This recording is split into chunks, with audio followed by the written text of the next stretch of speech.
Good morning sir. Good morning. Thank you.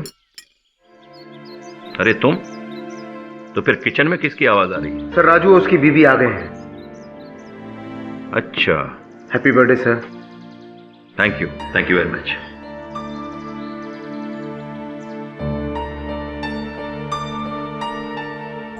कहा जाता है कि एक नामी ड्रग पेडलर मुन्ना पडवाल ने अपने ही गैंग के एक आदमी पिद्दा शेख का अपने हाथों से खून कर दिया है।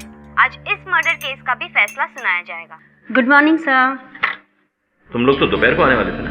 हाँ सर, सोम की तबीयत खराब हो गई और गांव में ठंड भी बहुत थी, इसलिए रात की बस में हम लोग आ गए।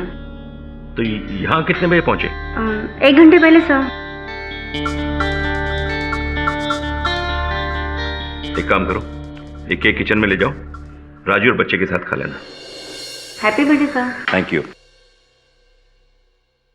इस केस में जज जस्टिस गोपाल कृष्ण शर्मा ने अब तक बड़े ही कड़े फैसले दिए हैं, खास करके ड्रग माफिया के केसेस में। पिछले 3 साल में उन्होंने 2 बार फांसी की सजा सुनाई है। तो आज देखना ये होगा कि इस केस का परिणाम क्या निकलता है।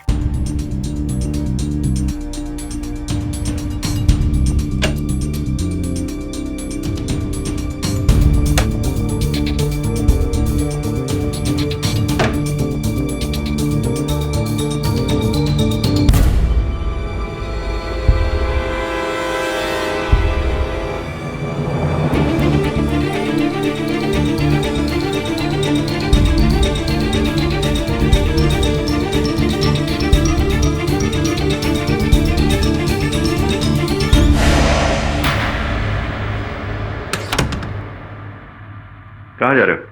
साहब रूम की सफाई कर रहे हैं। आज मेरे बेडरूम की सफाई करने की जरूरत नहीं है, कल करना। जाओ।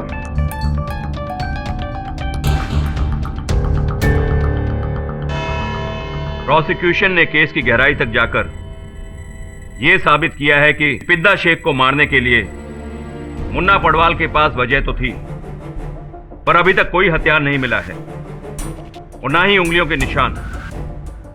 सारे के सारे सबूत सर्कमस्टेंशियल हैं, इसलिए कोई ठोस सबूत ना होने की वजह से मुन्ना पडवाल पर कत्ल का इल्जाम साबित नहीं होता है।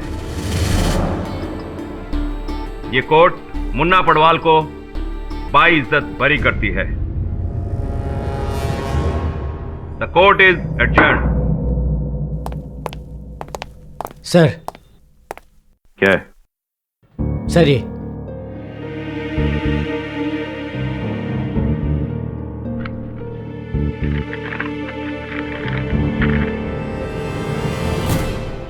क्या मजाक है ये? सर, अभी अभी आपके घर से एक लड़की की लाश मिली है। क्या बकवास कर रहे हो तुम? लाश आपके बेडरूम में थी सर। मेरे बेडरूम में? लेकिन मैं तो अभी अभी अपने घर से यहाँ आया हूँ। सर हम भी आप ही के घर से आ रहे हैं। ये लाश 20-22 साल की लड़की की है, लेकिन इसकी अब तक पहचान नहीं हो पाई। ये इन्फॉर्मेशन हमें आपके सर्वर राजू से मिली है। सर ये लाश की फोटो है जो हमें आपके बेडरूम से मिली। नहीं, मैं इस लड़की को नहीं जानता। सर हमें आपके फिंगरप्रिंट्स लेने होंगे। क्यों? आपको शक है कि यह कत्ल मैंने किया है? सर फिलहाल आपके फिंगरप्रिंट्स ही काफी है, प्लीज।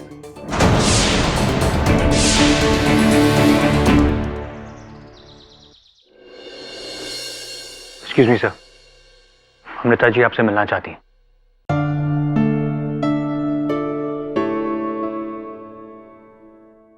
कहिए, क्या सहायता कर सकता हूँ आपकी? मिस्टर पाठक, मैं चाहती हूँ कि जस्टिस शर्मा का केस आप लड़े। न्यायाधीश महोदय के बारे में आज अखबार में पढ़ रहा था।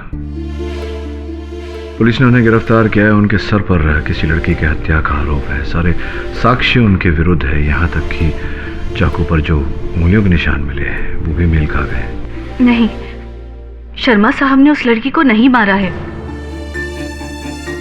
ये बात आप इतने विश्वास के साथ कैसे कह सकती हैं? मुझे विश्वास है कि शर्मा जी बेगुनाह है। अच्छा, चलिए उनसे मिलकर पता करते हैं। यदि मैं तो उस लड़की को जानता तक नहीं। ये बात मेरी भी समझ में नहीं आ रही है। ये 2 साल पहले अखबार में एक आर्टिकल छपा था, उसकी जेरॉक्स कॉपी है, देखिए शायद याद आ जाए कुछ। अच्छा, तभी तो ये चेहरा जाना पहचाना सा लग रहा है। ये तो काफी पहले की बात है केडी। कुछ साल पहले मैं एक लॉ कॉलेज के फंक्शन में गया था। वहां चीफ गेस्ट बन के गए थे संभवतः, और उस लड़की ने सर्वश्रेष्ठ अभिनेत्री का पुरस्कार जीता था आपके हाथों। हाँ केडी, लेकिन उस दिन के बाद मैं इस लड़की को कभी नहीं मिला। मैं सच कह रहा हूं केडी। तो सब उस रात हुआ क्या था? उस दिन सब कुछ नॉर्मल था केडी। मैं कोर्ट से दोपहर को ही घर वापस आ गया था। उसके बाद पूना से मेरी बेटी आ गई मुझे बधाई देने के लिए, क्योंकि अगले दिन मेरा जन्मदिन था। आई तो थी वो दोपहर को, लेकिन उसी रात को वो वापस चली गई। कुछ उदास सी लग रही थी। मेरी समझ में कुछ नहीं आया। उसके बाद मैं किचन में खाना बनाने चला गया, क्योंकि नौकर छुट्टी पर थे। अगले दिन मेरा जन्मदिन था। मेरी बेटी के जाने के बाद मुझे बधाई देने के लिए अमृता आई। उसके साथ मैंने केक काटा। इतनी रात गए अमृता जी आपके घर आई थी, क्या रिश्ता है आप दोनों के बीच? टेंडर हार्ट हाई स्कूल का नाम तो तुमने सुना ही होगा केडी। अमृता उस स्कूल की प्रिंसिपल होने के साथ साथ उसकी मालकिन भी है।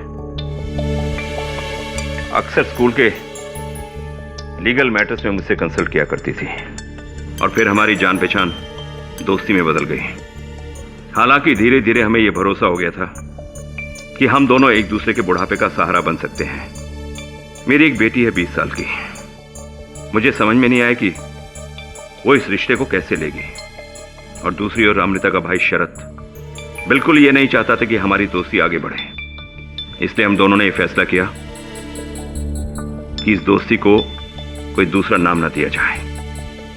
और फिर केक काटने के बाद अदिति का फोन आया था। हेलो पापा, हैप्पी बर्थडे। थैंक यू बेटा। तुम होती तो कितना अच्छा होता। मैं तुम्हें बहुत मिस कर रहा हूँ बेटा। मैं भी आपको बहुत मिस कर रही हूँ पापा। मैं अभी स्टेशन पर ही हूँ। मैं ऐसा करती हूँ, मैं वापस घर आ जाती हूँ। आ जाओ बेटा, आ जाओ। कुछ देर बाद अमृता अपने घर चली गई। जिसके बाद अदिति आई थी वो? नहीं, वो नहीं आ पाई। उसे पूना जाना था, कुछ अर्जेंट काम था। उसका एसएमएस आया था। और उसके बाद मुझे नींद की प्रॉब्लम है, इसलिए मैंने नींद की गोली खाई और थोड़ी देर टीवी देखा। टीवी देखते देखते मैं सो गया। तुम्हारे तीनों फ्रेंड्स आई नहीं? उसके बाद एक जोर से आवाज आई। मेरी आंख खुल गई। मैंने देखा चारों तरफ अंधेरा था।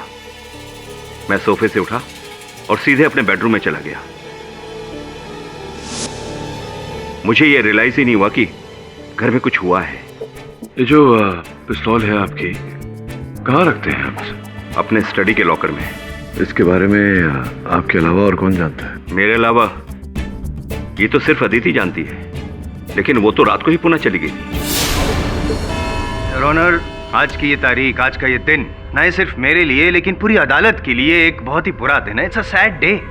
कभी सोचा भी नहीं था कि जिस शख्स को मैं ही नहीं, पाठक साहब भी, हम सब भी योर ऑनर कह के इज्जत देते थे, आज वही शख्स मेरे सामने यूं कटघरे में खड़ा होगा मुजरिम बनकर। It's painful.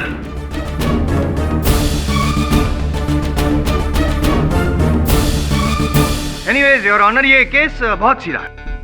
ऑनर, हुआ यूं था कि रिया जी की लाश शर्मा जी के घर से मिली। घर से नहीं, बेडरूम से मिली, खून से लथपथ। उनके माथे पर यहाँ पर गोली चलाई गई थी और सीने में चाकू घोंपा गया था। उस चाकू पर शर्मा जी के उंगलियों के निशान भी थे। और जो गोली मिली है यहाँ माथे पर से रिया जी के, वो .32 बोर पिस्तौल से चलाई गई थी। और शर्मा जी के घर से एक लाइसेंस बरामद हुआ है, वो भी .32 बोर पिस्तौल का ही है। लेकिन मजे की बात यह है योर ऑनर, पिस्तौल गायब है। ऐसा कैसे हुआ? हो सकता है ना योर ऑनर, हो सकता है क्योंकि शर्मा जी को इतना एक्सपीरियंस था कि वो मर्डर वेपन को गायब कर दे ताकि कोई सबूत ना रहे। और मेरा एक्सपीरियंस ये कहता है कि जिस दिन वो पिस्तौल मिल जाएगी योर ऑनर, शर्मा जी की उंगलियों के निशान भी मिल जाएंगे। क्यों शर्मा जी? मैं यूं ही नहीं कह रहा हूं पाठक साहब, इसलिए कह रहा हूं क्योंकि जिस रात खून हुआ उस रात शर्मा जी और रिया जी के अलावा घर में कोई था ही नहीं। जाहिर सी बात है रिया ने खुद तो अपने आप पे गोली नहीं चलाई होगी, और ये बात साबित भी कर दूंगा मैं मेरे अगले गवाह के द्वारा। जोसेफ जी, अब शर्मा जी के बंगलों के चौकीदार हैं, वॉचमैन। जी साहब। करेक्ट। तो अब जज साहब को ये बताइए कि उस दिन उस रात कौन कौन आया था शर्मा जी के बंगले पे और कौन कौन कब गया था? जी साहब। जज साहब दोपहर को आए थे, उसके बाद वापस नहीं गए। फिर साहब की बेटी आदिति मैडम आई और तकरीबन रात को 9 या 10 बजे वापस चली गई साहब। फिर उसके बाद अमृता मैडम आई, वो तकरीबन 1 या 2 घंटा रुकी होंगी। उसके बाद फिर वो वापस चली गई 12:30 बजे। बस और कोई नहीं साहब, और कोई नहीं आया था। कोई नहीं आया था। पाठक साहब, आप यहाँ आना चाहेंगे? हाँ, आना तो पड़ेगा जायसवाल साहब, क्योंकि आपके गवाह कह रहे हैं कि कोई नहीं आया था। तो जब कोई नहीं आया था तो वो रिया लड़की जिसकी हत्या हुई, जिसके कारण हम यहाँ एकत्रित हुए हैं मुकदमा लड़ने, जब कोई ही नहीं आया तो वो कहाँ से आई? वो भी नहीं आई।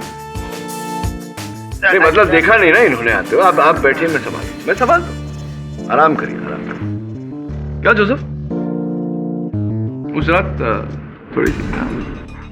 हाँ साहब, होश में था। अच्छा, एकदम होश में था साहब। साहब मैं तो अपना काम परफेक्ट ढंग से करता हूँ। नहीं, काम परफेक्ट तरीके से तो करते हैं आप, लेकिन होश में थे या नहीं इस पर विवाद किया जा सकता है, क्योंकि राजू बताइए, अदालत को राजू कौन है? साहब घर का नौकर है। शर्मा जी का नौकर राजू जब अपनी पत्नी कमला के साथ लौटा तो उसने आपको बेहोश पाया, नशे की हालत में, धुत आपके बगल में खाली बोतल पड़ी थी, जिसका अर्थ यह हुआ कि पूरी बोतल पी गए थे आप। ऐसा उन्होंने अपने कथन में लिखा है।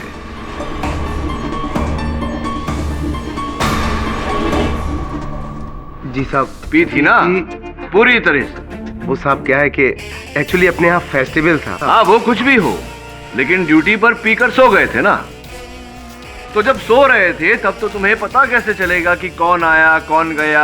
पाठक साहब, जब ये पी के सो गया था तो उसके बाद रिया आई हो, ऐसा भी तो हो सकता है ना? नहीं, ये जब पी के सो गया था उसके बाद हत्यारा आया हो, ऐसा भी तो हो सकता है ना? योर ऑनर, जस्टिस शर्मा कोई साधारण व्यक्ति तो है नहीं। इस अदालत की ये बहुत ही माने हुए निपुण न्यायाधीश है और इन्फ्लुएंशियल भी।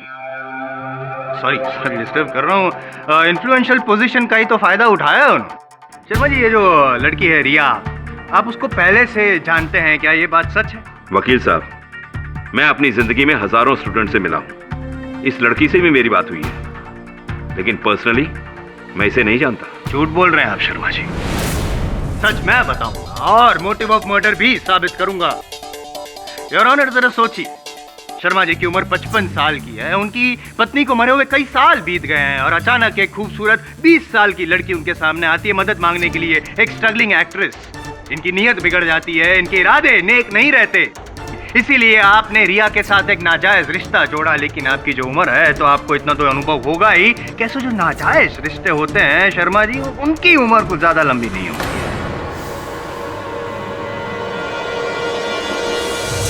योर ऑनर, रिया ने इनको ब्लैकमेल करना शुरू कर दिया। ये डर गए, और जिस रात रिया की मौत हुई उस दिन रिया ने इनके साथ की जो तस्वीरें थी कुछ वो इंटरनेट पे अपलोड भी की थी। क्या करते हैं जज साहब? घबरा गए आप, डर गए, क्योंकि उनका रेपुटेशन जो दांव पे था ना, इसीलिए बड़े ही प्लानिंग के साथ शर्मा जी ने रिया को अपने घर पे बुलाया, बेडरूम में बुलाया पैसे देने के बहाने, लेकिन पैसे नहीं दिए, सीधी मौत दे दी, चाकू घोंप दिया और फिर गोली भी चला दी यहाँ सर पे। Your honour, this is a cold blooded murder done. तुम्हें कुछ और कहना है केडी? सर्वप्रथम योर ऑनर, मान लेते हैं कि जस्टिस शर्मा ने रिया की हत्या की। अगर इन्होंने रिया की हत्या की तो ये लाश को ठिकाने लगा देते योर ऑनर, न कि उसे अपने शयन कक्ष में सजा कर रखते, ताकि लाश वहां पाई जाए और ये फंस जाए। यही तो है योर ऑनर, हम अब तक इसी बात पर वजन देते आए हैं कि जस्टिस शर्मा ने रिया को मारा या नहीं। ये नहीं सोच रहे कि इस हत्या से, इस कांड से सबसे अधिक लाभ किसको हुआ। मैं इसलिए कह रहा हूं योर ऑनर क्योंकि मुझे पूरा विश्वास है कि जिस व्यक्ति को इस कांड से लाभ हुआ है उसी ने जस्टिस शर्मा को इस केस में फंसाया है।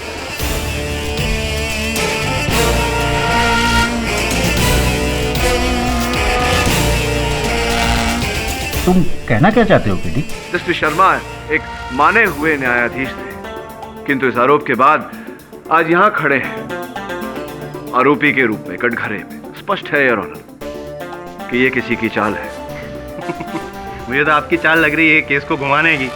नहीं, अगर योर ऑनर जैसे कि पाठक साहब कह रहे हैं कि हत्यारा कोई और है और उसका फायदा होता जज साहब को शर्मा जी को फंसाने के बाद, तो ये साबित भी तो कीजिए कि हत्यारा कौन है कोई सबूत आपके पास? साबित तो करूंगा ही योर ऑनर, और सबूत भी है मेरे पास।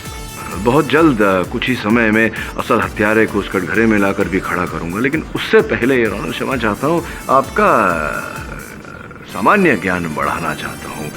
संभवतः जो पोस्टमार्टम रिपोर्ट है वो आपने ध्यान से पढ़ी नहीं। रिया की मृत्यु चाकू लगने से नहीं हुई जायसवाल साहब, सर में गोली लगने के कारण हुई है। .32 बोर।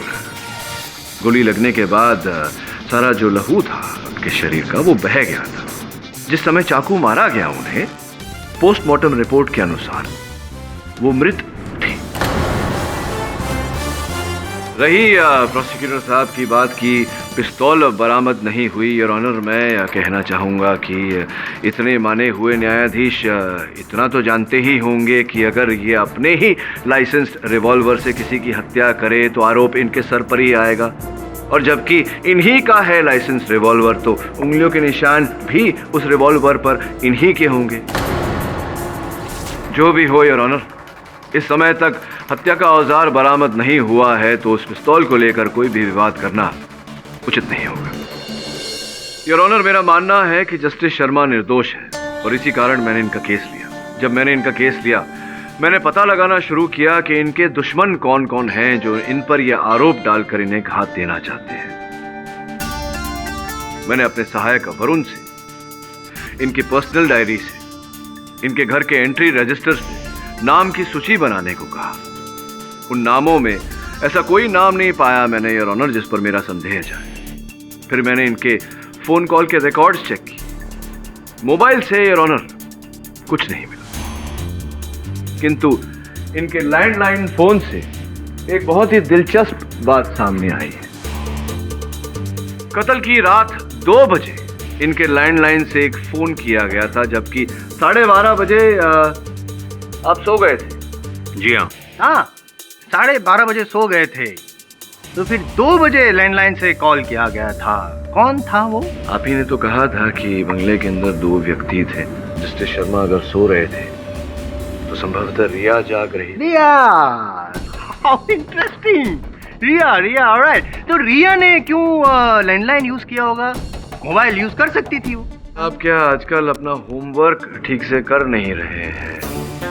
ध्यान दीजिए अपने काम पर। फर्स्ट इंफॉर्मेशन रिपोर्ट में स्पष्ट रूप से लिखा गया है कि रिया के शरीर से, उनके मृत शरीर से और शरीर के आसपास से कोई मोबाइल फोन बरामद नहीं हुआ। तो जब किसी के पास मोबाइल फोन नहीं होता तो वो लैंडलाइन का उपयोग करता है। योर ऑनर, फोन किसने किया से महत्वपूर्ण बात यह है कि फोन किसको किया गया।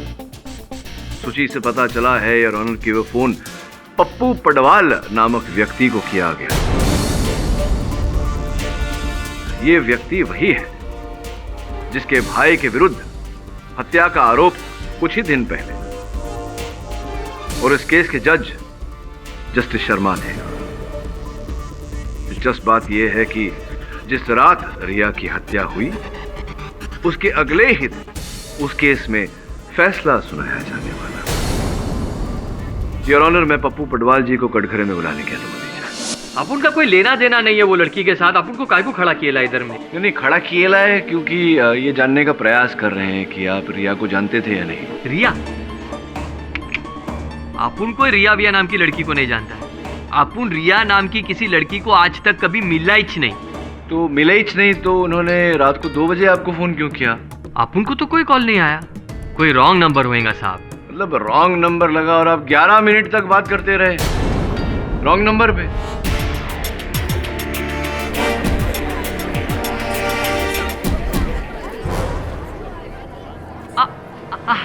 हाँ हाँ, याद आ गया साहब, याद आ गया। एक लड़की का फोन आया तो था। अभी क्या है ना साहब, हाँ। रात को 2 बजे कोई जवान लड़की का फोन आएगा तो थोड़ा बहुत टाइम पास तो बनता है ना। लेकिन क्या, अपुन का किस्मत ही खराब है। अक्की मुंबई का फोन छोड़ के उसने अपुन को ही रॉन्ग नंबर किया। बोलो बोलो, मतलब बोलो कि चंदन बार के मालिक आप ही हैं? हाँ, क्यों? नहीं यार, क्योंकि चंदन बार के आपके जो कार्यकर्ता है उनका कहना कुछ ऐसा था। ये लड़की तो साहब की आइटम है। आइटम? हाँ, साहब इसको लेकर फिल्म भी बना रहे हैं। हीरोइन बनने आई है ना ये। मतलब आप अपनी फिल्म में उसे हीरोइन लेना चाहते थे, ऐसा वादा किया था आपने उसे, और अब पहचानने से इनकार कर रहे, क्यों झूठ बोल रहे हैं? हाँ साहब, झूठ तो बोला था अपुन, क्योंकि अपुन को कोई लफड़े में नहीं फंसने का था। वैसे ही अपुन का रिकॉर्ड बहुत खराब है। ये बताइए कि उस रात क्यों गई थी रिया जस्टिस शर्मा के यहाँ? किसी विशेष काम से गई होंगी, आपने भेजा होगा। अरे साहब, अपुन काय को भेजेगा उसको जज साहब के उधर? अपुन को कुछ नहीं मालूम। वो लड़की जिंदा होती ना तो वो खुद ही बोलती कि अपुन इनोसेंट है। जिंदा होती तो हम सब यहाँ होते ही नहीं। चलिए बताइए, सच क्या है, बताइए। साहब, अपुन सच बोलता है। उस रात अपुन अलीबाग में था, बीवी बच्चे के साथ। अच्छा, अलीबाग में थे। जस्टिस शर्मा, क्या कहा था आपने? आप 12:30 बजे ही टीवी देखते देखते सो गए थे? जी हाँ। इसका मतलब जब आप जागे तो अंधेरा था कमरे में। कहने का अर्थ यह है कि टीवी बंद था? जी हाँ। लेकिन आपने तो कहा था कि आप टीवी देखते देखते सोए थे। उस समय टीवी ऑन था। मुझे तो अच्छी तरह याद है कि मैंने टीवी को ऑफ नहीं किया था। अगर आपने टीवी बंद नहीं किया था तो आपके अतिरिक्त तो उस घर में केवल रिया थी, जिनकी हत्या रात को 2:30 बजे हो चुकी थी। अगर रिया ने लाइट्स बंद नहीं की तो किसी तीसरे ने की।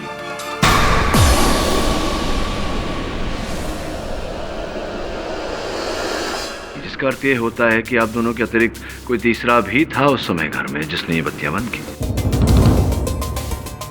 योर ऑनर, ये जो घर की बत्तियां बंद करना, घर का सामान ठीक से लगाना, ये एक आदत वाली बात होती है जो केवल घर की महिला करती है या घर का नौकर?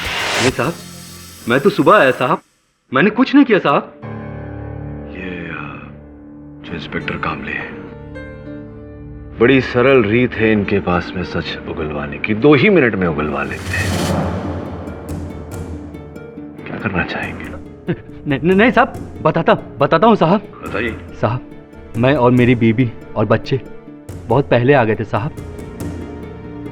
थोड़ी देर बाद साहब जब मैं बाहर निकला तो हॉल में देखा टीवी चल रहा था और साहब सो रहे थे। फिर मैं अंदर गया और टीवी बंद कर दिया साहब।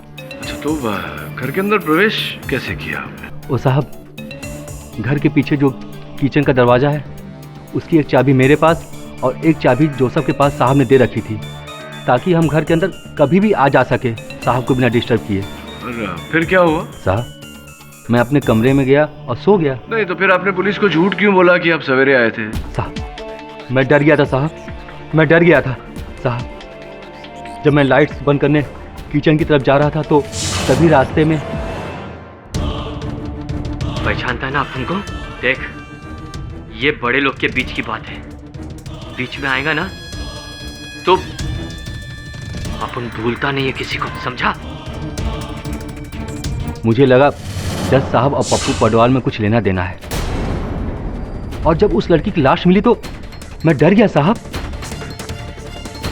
मैं इस मामले में नहीं पड़ना चाहता था साहब, इसीलिए मैंने झूठ बोला।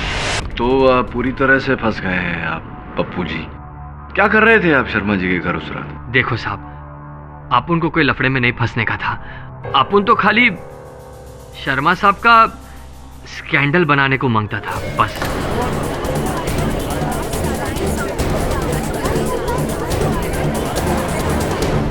मतलब रिया के जरिए, रिया द्वारा शर्मा साहब को बदनाम करने का ये कोई ऐसी कोई योजना बनाई थी आपने? हाँ साहब, लेकिन वहां अंदर जाने के बाद में अचानक रिया डर गई। इसके वास्ते अपुन को जबरदस्ती अंदर जाना पड़ा। आपके कहने पर वो वहां गई थी सब करने? क्या क्या करने के समझ नहीं रहा, समझाइए ना। शर्मा साहब अपुन के भाई के केस में जज था। अपुन का वकील बोला कि ये अपने भाई को फांसी की सजा देगा।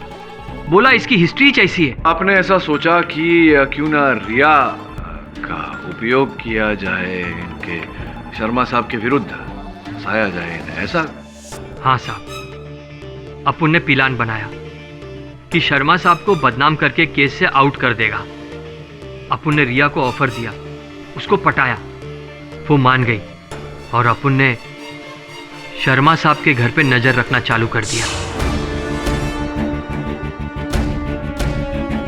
अपुन ने देखा कि वॉचमैन के पास पीछू के दरवाजे की चाबी है और मौका मिलते ही अपुन ने वो चाबी का कॉपी बना दिया।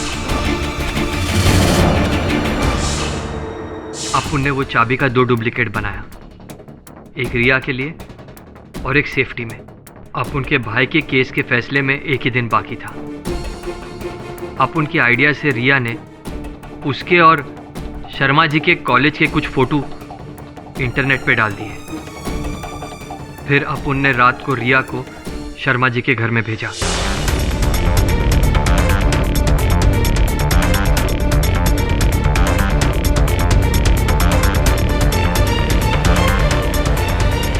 रात को 1 बजे रिया शर्मा जी के बेडरूम में पहुंच गई।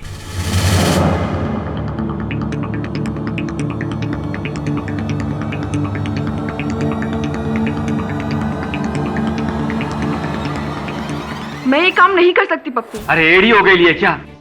अभी उसको नहीं फंसाया तो मेरा भाई लटक जाएगा। चुपचाप मैं जैसा बोल रहा हूं वैसा कर। तेरे को मेरी पिक्चर में हीरोइन बनने का है ना? भाड़ में गई तेरी फिल्म, मेरे को जेल नहीं जाना है, समझ गया? अपुन ने उसको बहुत समझाया साहब, लेकिन उसकी तो सुई अटक गई थी। इसीलिए अपुन ने भी चानस लिया और घुस गया शर्मा साहब के घर के अंदर। शर्मा साहब के घर के अंदर आप घुसे, आपने रिया को मनाने का प्रयास किया, लेकिन रिया नहीं मानी और आपने उसकी हत्या कर दी। अरे अरे ये क्या बोल रहे हैं आप साहब? सिर्फ इसलिए कि अपुन का क्रिमिनल रिकॉर्ड है आपने मान लिया कि अपुन ने इस मर्डर किए लाए। जब अपुन अंदर पहुंचा तो अपुन ने देखा कि वो पहले ही मर चुकी थी और आपने बोला कि वो 2:30 बजे मरी है। 2:30 बजे रास्ते पर मामू ने अपुन का चालान काटा है, अपुन के पास रसीद भी है। चिंता मत करो, मैं जानता हूं कि यह हत्या आपने नहीं की। जो भी है, आपने इतना तो कबूल किया कि रिया को आप ही ने भेजा था। भेजा काम नहीं कर रहे हैं मेरा। सीरियसली योर ऑनर, समझ में नहीं आ रहा है पाठक साहब। आप सब्र कीजिए, बताता हूँ, धीरे धीरे खोलता हूँ कहानी। योर ऑनर, मैं जस्टिस शर्मा की सुपुत्री अदिति को कटघरे में बुलाने की अनुमति चाहूँ। अदिति उस रात अचानक क्यों चली गई? क्या वाकई कॉलेज का कोई काम आ गया था या आपको आपके पिताश्री और अमृता जी के बीच जो संबंध है उसका ज्ञान हो गया? किसी ने बताया आपको इन दोनों के बारे में? संभवतः वो, क्या नाम है राजू की पत्नी का, कमला ने बताया होगा। नहीं, राजू, उसी ने फोन करके मुझे बताया कि साहब को इश्क हो गया। और उसी रात मैंने पापा को अमृता से फोन पे बात करते सुना। अमृता, अदिति यहाँ घर पे आई हुई है। मुझे बहुत गुस्सा आया। मैंने तभी डिसाइड कर लिया कि मैं 1 सेकंड और घर पे नहीं रुकूंगी और सीधा स्टेशन चली गई वापस पूना निकलने के लिए। और वहाँ पे वेट करते करते मैंने पापा को फोन किया रात के 12 बजे। हेलो पापा, हैप्पी बर्थडे। से बात करने के बाद मुझसे रहा नहीं गया तो मैंने उनसे कहा कि मैं वापस घर आ रही हूँ। पर फिर सेलफोन है, सेलफोन कंपनी के अनुसार सेलफोन का एक लोकेशन ट्रैकिंग डिवाइस होता है, तो उस समय आपका सेलफोन आपके पापा के घर पर ही लोकेटेड था रात के 2:30 बजे। तो आप आई, बुरा लगा आपको, आप पापा को विश करने आई और बिना विश करे चली गई। हाँ, मैं जब पापा से मिलने वापस गई थी तब मैंने वहाँ पे अमृता को देखा घर से निकलते हुए, और अमृता को वहाँ देखकर मुझे बहुत गुस्सा आया। इसलिए मैंने उसी टैक्सी वाले को कॉल किया और उसमें वापस पूना चली गई। ये बात आपने पहले क्यों नहीं बताई? क्योंकि मुझे लगा ये बात इतनी इम्पोर्टेंट नहीं है, इसलिए मैंने नहीं बताई। ओके, बैठिए। That's all your honour. Your honour, इसका मतलब कि अदिति ने भी खून नहीं किया। मिस्टर जायसवाल, मुझे इस केस के बारे में आपसे कुछ बात करनी है। मुझे मालूम है पिस्तौल कहाँ है और किसने छुपाई है।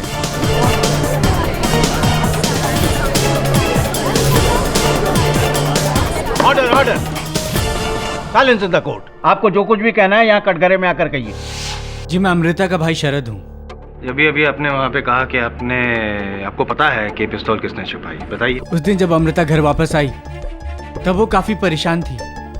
तब मैंने सोचा कि अब इसे समझाने से कोई फायदा नहीं है, और बाद में मैं सीधे शर्मा के घर पहुंचा उसकी खबर लेने। और जब मैं वहां पहुंचा तब मुझे गनशॉट की आवाज सुनाई दी और मैं वहीं रुक गया। और उतने में शर्मा घर से बाहर आया और उसके हाथ में एक पिस्तौल थी। साहब शरद जी, आपने शर्मा जी के हाथ में पिस्तौल देखी? आपने शर्मा जी को पिस्तौल छुपाते हुए भी देखा? मैंने देखा उनके हाथ में एक पिस्तौल थी जो उन्होंने गार्डन में गमले के पीछे छुपाई। ऑनर, मुझे लगता है कि हमें मर्डर वेपन का पता चल गया है और मैं रिक्वेस्ट करूंगा अदालत से कि पुलिस को भेज के वो मर्डर वेपन बरामद करवाया जाए। मिस्टर कामले, आप अभी शर्मा जी के घर जाइए और वो मर्डर वेपन ढूंढ के लाइए। जी सर। शरद जी, जब आप जानते थे कि शर्मा जी ने वहाँ पिस्तौल छिपाई है तो आपने ये बात पुलिस के समक्ष क्यों नहीं रखी? साहब, उस दिन मैं बहुत डर गया था और इसीलिए उल्टे पांव ही वापस घर चला गया। और अगले दिन सुनने में आया कि पुलिस ने शर्मा को अरेस्ट कर लिया है मर्डर के लिए। तब मुझे लगा कि अब इंसाफ होगा, पर अदालत में बैठे बैठे मुझे कोई चीज खाई जा रही थी और ऐसा लग रहा था इन सब बातों में कहीं कातिल निकल ना जाए। इसलिए मैंने तुरंत यहाँ के सब कुछ बोल दिया। सर, झूठ! केडी ये झूठ बोल रहा है। ये पहले से ही मुझसे नफरत करता है। इसे डर है कहीं अमृता और मेरी शादी हो गई तो अमृता की पूरी प्रॉपर्टी और अमृता का स्कूल इसके हाथ से निकल जाएगा।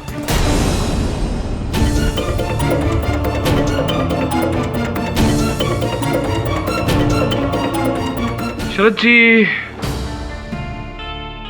बैठिए ना, आप खड़े क्यों हैं? योर ऑनर, मैं अमृता जी को कटघरे में बुलाने की अनुमति चाहता हूं। अनुमति है। अभी अभी आपके भाई साहब ने कहा कि आपको परेशान देखा जब उन्होंने, उसके बाद वो शर्मा जी से मिलने चले गए। वहां क्या थी आप उस रात? परेशान थी किसी बात को लेकर? जी, आज मेरी बेटी अदिति आई थी और वापस चली गई। मुझे नहीं लगता कि वो किसी काम की वजह से वापस गई है। आपका मतलब? अमृता, शायद उसने मुझे तुमसे फोन पर बात करते हुए सुन लिया, इसीलिए वापस चली गई। इसमें उसका कोई दोष भी नहीं है, क्योंकि इस दुनिया में मेरे अलावा उसका और कोई नहीं है। वैसे भी अदिति मेरी जिंदगी का एक अहम हिस्सा है। मेरी वजह से उसे कोई परेशानी हो, ये मैं बिल्कुल बर्दाश्त नहीं कर सकता अमृता, बिल्कुल बर्दाश्त नहीं कर सकता। इससे पहले कि हमारा ये रिश्ता और आगे बढ़े या एक नया रूप इख्तियार कर ले, मैं चाहता हूं कि इसे यहीं रोक दिया जाए, बस। इनफैक्ट मैं तो ये चाहूंगा कि आज के बाद तुम अपने लीगल मैटर्स को कंसल्ट करने के लिए किसी और को ढूंढ लो, किसी और को ढूंढ लो। मैं जब घर पहुंची तो मुझे परेशान देखकर शायद शरद को गुस्सा आ गया हो और वो चला गया हो शर्मा जी के घर। हाँ, तो क्या लगता है आपको? मुझे समझ नहीं आ रहा कि शर्मा जी और खून नहीं, मुझे यकीन नहीं हो रहा कि उन्होंने ये कत्ल किया है। पर शरद झूठ क्यों बोलेगा? शरद तो झूठ नहीं बोल रहा है। मुझे यकीन नहीं हो रहा कि उन्होंने ये कत्ल किया है। पर शरद झूठ क्यों बोलेगा? शरद तो झूठ नहीं बोल रहा है। झूठ तो आप बोल रही हैं अमृता जी। हाँ? अब देखिए ना, आपने झूठ बोला शर्मा साहब से कि आप पहले से विवाहित नहीं हैं, जबकि आप पहले से विवाहित हैं। आपके पूर्व पतिदेव का देहांत हो चुका है।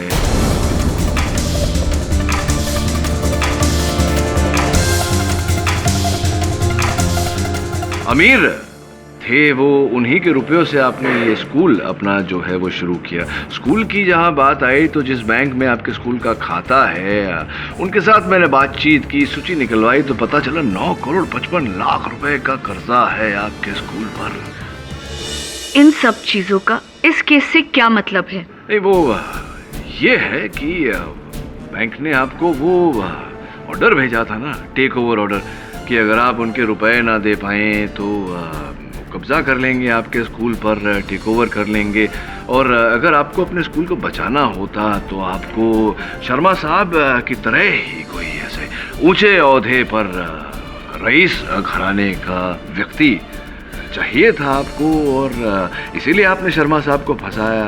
एक हद तक आप सफल भी हुई, किंतु दुर्भाग्यवश आपके लिए अदिति बीच में आ गई। और उस रात ही देख लीजिए कि शर्मा जी ने आपसे रिश्ता तोड़ने की बात की, और उसके कुछ समय बाद ही अदिति का फोन आया। आपको पता चला कि अदिति घर लौट रही है, तो आप चली तो गई वहां से, जाते जाते आप जो चाबियां हैं वो साथ ले गई। आप जानती ही थी कि शर्मा साहब अपनी वो पिस्तौल स्टडी के लॉकर में रखते हैं। उद्देश्य आपका ये था कि आप लौट कर आएंगी और अदिति को जान से मारेंगी, और आप लौटी 2 घंटे बाद। तो हुआ ये कि आपको रिया को पहचानने में गलती हो गई। आपने रिया को अदिति समझ लिया। आप घुसी थी वो पिस्तौल लेकर शयन कक्ष में, बेडरूम में अदिति को मारने, लेकिन वहां अंधेरा था, आपको ठीक से दिखाई नहीं दिया। आपने रिया को ही अदिति समझा और उसे गोली मार दी।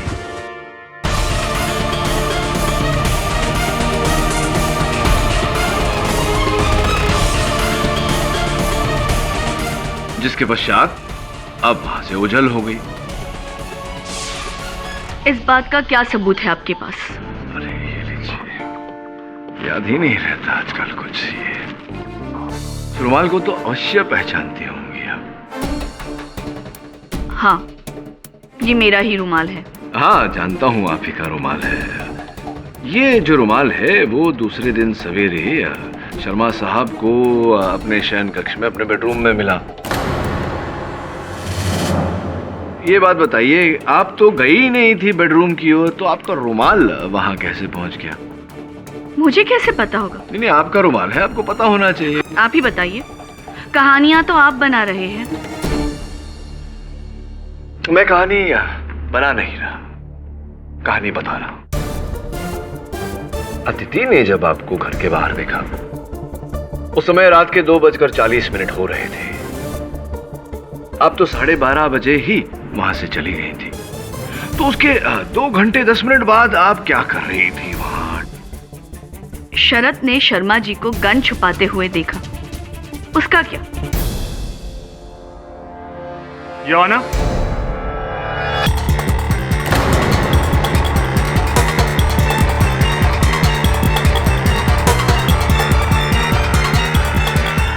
हमें जो जगह बताई गई थी वहां पर हमें पिस्तौल नहीं मिली। अरे कैसी बात कर रहे हैं आप? आपने ठीक से ढूंढा नहीं होगा। वो पिस्तौल वहीं होनी चाहिए जहां मैंने बताई थी। हाँ, पर वहां पर नहीं मिली। योर ऑनर, इसका अर्थ ये होता है कि शरद जी झूठ बोल रहे थे। शर्मा जी ने वहां पिस्तौल नहीं छुपाई। शर्मा जी निर्दोष। अरे साहब, ये सच नहीं है। इंस्पेक्टर साहब, आपने ठीक से ढूंढा नहीं होगा। आपने उस गमले के पीछे देखा? नहीं, लेकिन वहां पर नहीं मिली। अरे कैसे नहीं दिखी? गन वही है, मैंने खुद देखा है, गन वही है। शरद जी, क्यों आप एक पुलिस वाले के साथ तर्क कर रहे हैं? मान लीजिए कि झूठ बोला आपने शर्मा जी को वहां पिस्तौल छुपाते हुए देखा ही नहीं। अरे नहीं साहब, गन वही है, मैं बोल रहा हूँ, गन वही है साहब, मैंने खुद देखा है। नहीं, वहां नहीं है तो हो सकता है शर्मा जी ने निकाल ली हो वहां से। अरे छुपाई तो मैंने थी, तो शर्मा कैसे?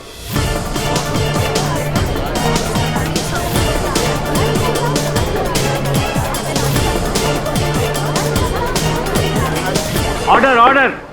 अच्छा, आप ही ने छिपाई थी पिस्तौल वहां, यानी कि खून भी आप ही ने किया है? मैंने कोई खून नहीं किया साहब, मैं तो सिर्फ वो गन छुपाने गया था। कत्ल तो अमृता ने किया है। शरद, मुंह बंद रख अपना इडियट। नहीं, अब मुंह बंद रख के क्या फायदा? बिल्ली बोरी से बाहर आ चुकी है। I mean, the cat is out of the bag. चलिए ना, बताइए ना प्लीज, क्या क्या हुआ था? हाँ, मैंने ही रिया को अदिति समझकर मारा।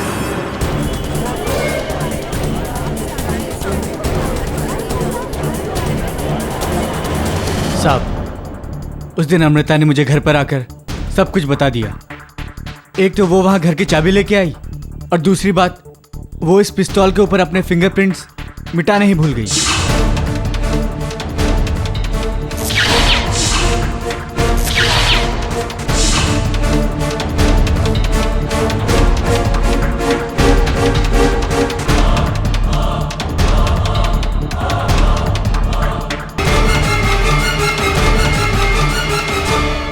फिर जब अदिति ने अपने कथन में कहा कि उन्होंने रात के 2:40 पर अमृता जी को घर के बाहर देखा, तो आप भयभीत हो गए। आपको लगा कि आपकी बहन पकड़ी जाएगी और अपनी बहन को बचाने के लिए अपनी ये झूठा कथन दिया अदालत में कि शर्मा जी ने वो पिस्तौल वहां छिपाई।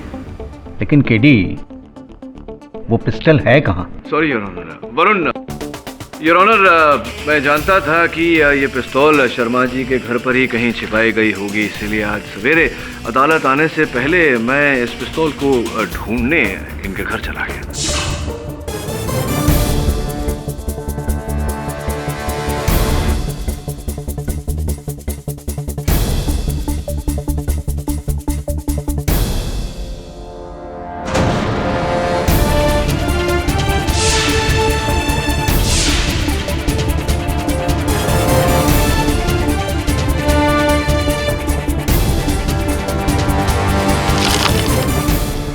क्षमा चाहता हूँ योर ऑनर कि पिस्तौल के मिल जाने के बाद भी मैंने इसे छिपाए रखा।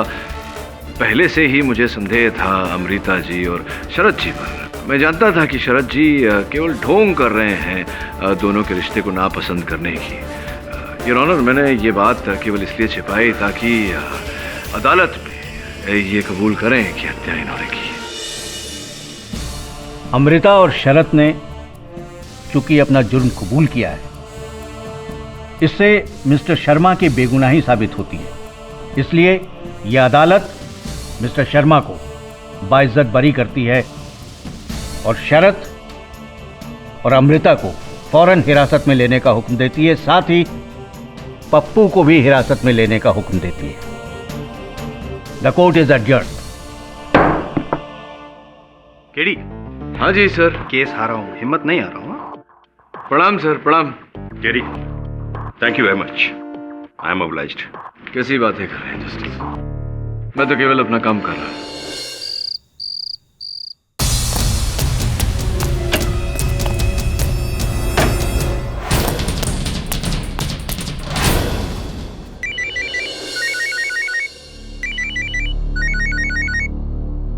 हाँ अभिनव।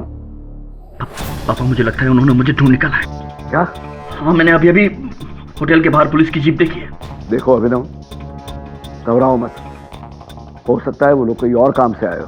I don't know what to do, क्या करूं मैं? देखो बेटा, हिम्मत से काम लो। मैं हूं ना तुम्हारे साथ।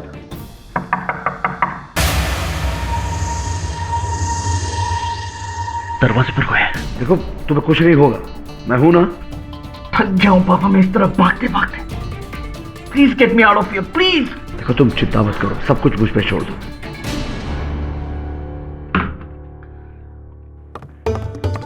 किसका फोन था? गोल्डी का फोन था। वो घर क्यों नहीं आ रहा? रात हो गई है दमयंती, जाओ सो जाओ। इतने दिनों से आप दोनों मुझसे क्या छुपा रहे हैं? कुछ बताते क्यों नहीं? मैंने कहा ना, कुछ नहीं हुआ है, जाओ सो जाओ।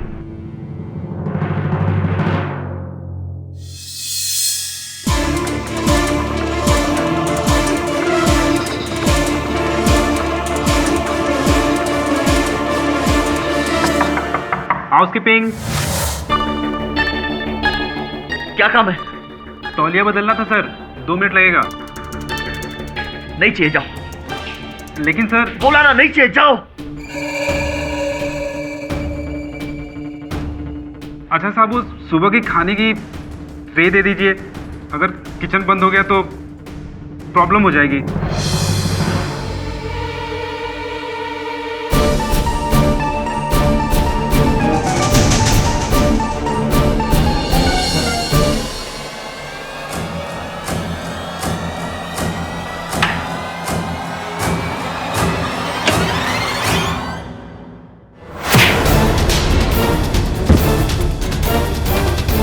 मिस्टर अभिनव शेखावत, तुम गिरफ्तार किए जाते हो।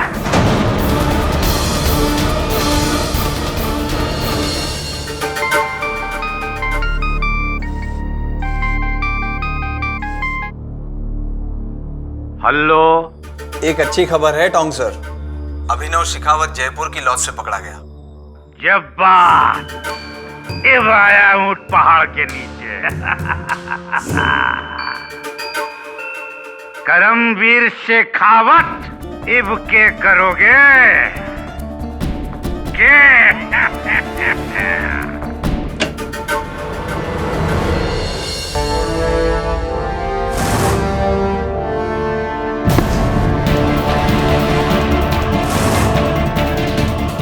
पुलिस मेरे बेटे तक पहुंची कैसे? पता नहीं सर, मैंने तो पूरी कोशिश करी थी इस मामले को। कोशिश काफी नहीं है। वादा किया था तुमने 10 दिन के अंदर ये केस सुलटा दूंगा, आपका बेटा घर पे होगा। कहाँ गए वो वादा? सर मैं बस तुम्हारे बहाने सुनने के लिए वक्त नहीं है मेरे पास। अब चलो थाने, अभिनव की बेल करानी है। बेल नहीं हो सकती सर।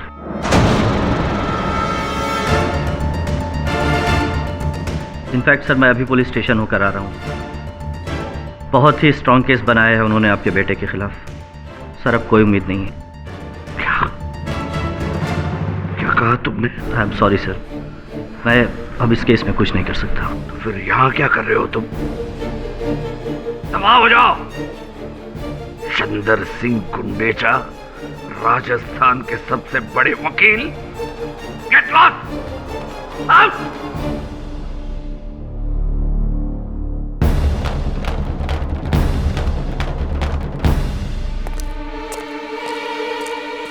पुलिस? गोल्डी को पुलिस ले गई? मेरा गोल्डी इतनी मुसीबत में था और इतने दिनों आपने मुझे कुछ बताया तक नहीं। एक बेटा तो खो चुकी हूँ आपकी जिद में, अब दूसरा नहीं खोना चाहती। दमयंती, मैं गोल्डी को कुछ नहीं होने दूंगा। कैसे? आपकी आखिरी उम्मीद तो चली गई मुंह फेर कर। अब एक ही उम्मीद और है। अगर आपके दिल में हमारे रिश्ते की जरा भी अहमियत है तो अपना अहंकार भूलकर बुला लीजिए उसको। देखो नहीं, अब मैं और चुप नहीं रहूंगी। वो इस घर का बड़ा बेटा है। मुसीबत के वक्त अपना ही खून काम आता है। शायद एक बाप को अपने बेटे की जरूरत नहीं, पर एक माँ को है। एक भाई को अपने बड़े भाई की है।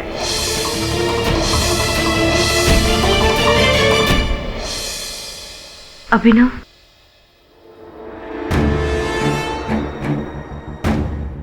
चली जाओ यहाँ से।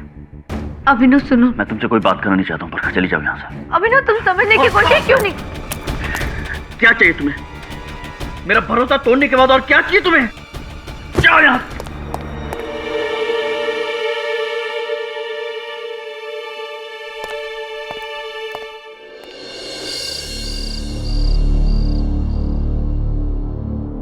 अगर आपके दिल में हमारे रिश्ते की जरा भी अहमियत है तो अपना अहंकार भूलकर बुला लीजिए उसको। वो इस घर का बड़ा बेटा है। मुसीबत के वक्त अपना ही खून काम आता है।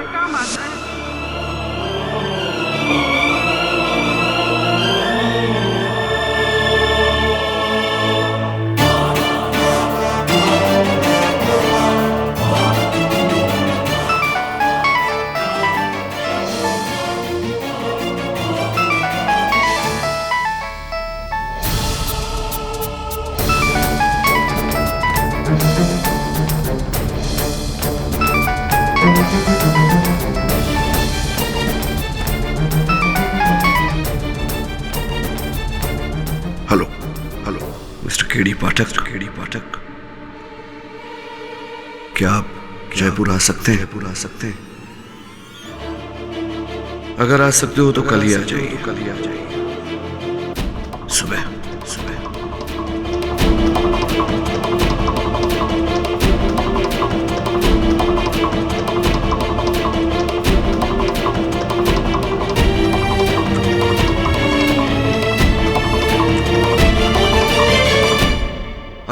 तुम्हारा फैसला है तो अब मेरा फैसला सुनो। आज के बाद न ये घर तुम्हारा, न मेरा कारोबार और ना मेरा नाम।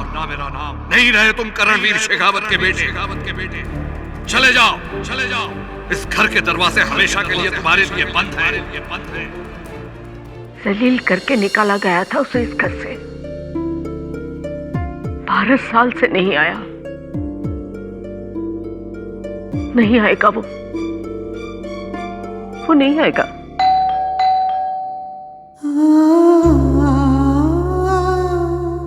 कभी खुशी कभी गम, न जुदा होंगे हम। कभी खुशी कभी गम। 12 साल क्यों नहीं आए? गुड्डू, मेरे बच्चे। आ गए तुम?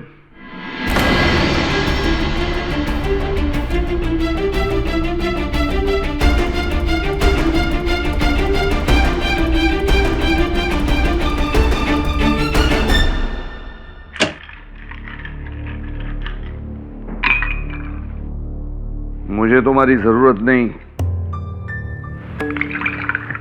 बड़े बड़े लॉयर्स पड़े हैं मेरे पास। मैं तो तुम्हें बुलाना भी नहीं चाहता था। तुम्हारी माँ ने कसम दे दी। अगर अब भी ना कहो, कहना चाहो तो कह सकते हो। मैं किसी और लॉयर को नियुक्त कर दूंगा इस केस के लिए। किस केस में? मेरे बेटे अभिनव को कत्ल के इल्जाम में गिरफ्तार किया गया है। कब, क्यों, कहां, कैसे, ये सब बताने का वक्त नहीं है मेरे पास। अभिनव को टोंक रोड पुलिस थाने में रखा गया है।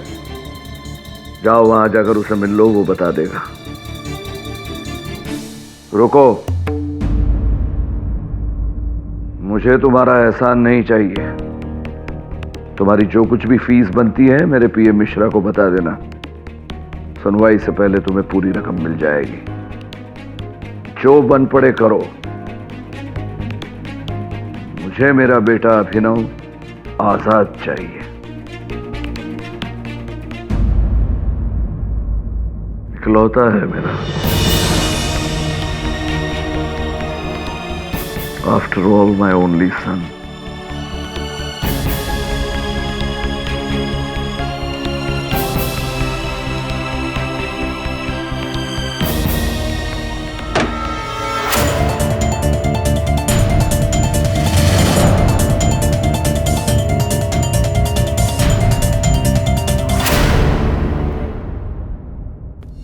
अभिनव,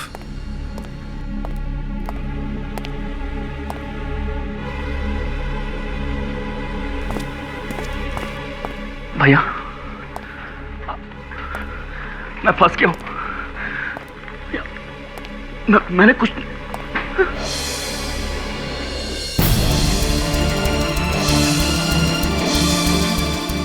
शांत हो जाओगे।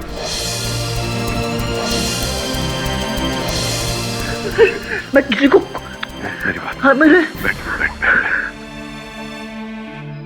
रोना बंद कर और शुरुआत से बता क्या क्या हुआ था।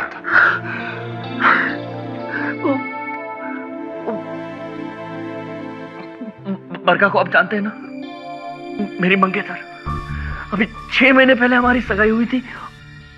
वो माँ चाहती थी आपको मंगनी पे बुला, लेकिन पापा। ये सब बातें भूल जा। क्या हुआ था ये बता। समझ में नहीं आ रहा ये सब कैसे हो गया।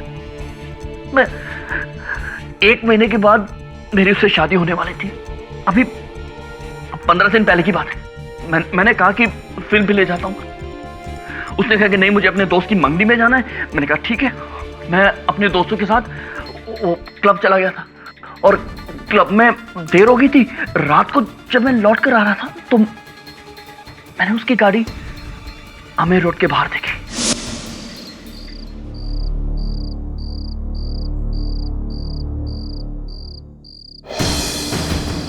बरखा की गाड़ी?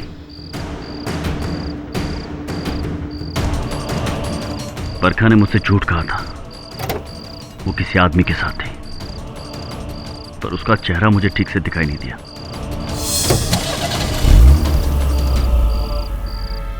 मैं टेंशन में आ गया था, सोचा जाके उसे कन्फ्रंट करूं, लेकिन फिर सोचा एक और तरीका है सच तक पहुंचने का। बीवी का पीछा करना है? मंगेतर का। हो जाएगा, लेकिन अगर कुछ है तो मुझे प्रूफ चाहिए, समझे? मिल जाएगा सर जी, फुल प्रूफ मिल जाएगा। भगवान करे आपका शक झूठा निकले। क्या है कि टूटते हुए रिश्तों को देखने से मुझे बहुत दर्द होता है। और फिर उसके ठीक 3 दिन बाद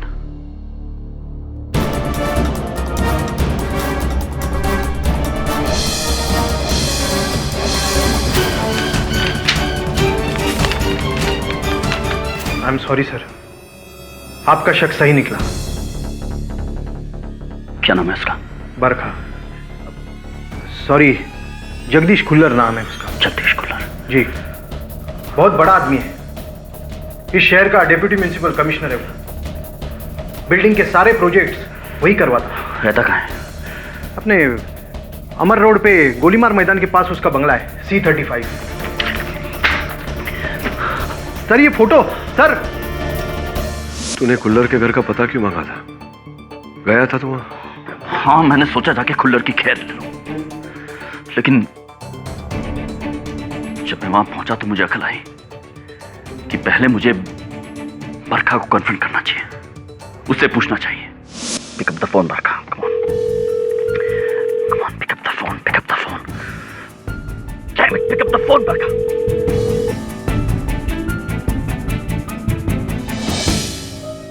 के साथ लगी होगी ना। फिर उस रात मैं अपने दोस्त राहल के घर चला गया, उसे बरखा के धोखेबाजी के बारे में बताने के लिए।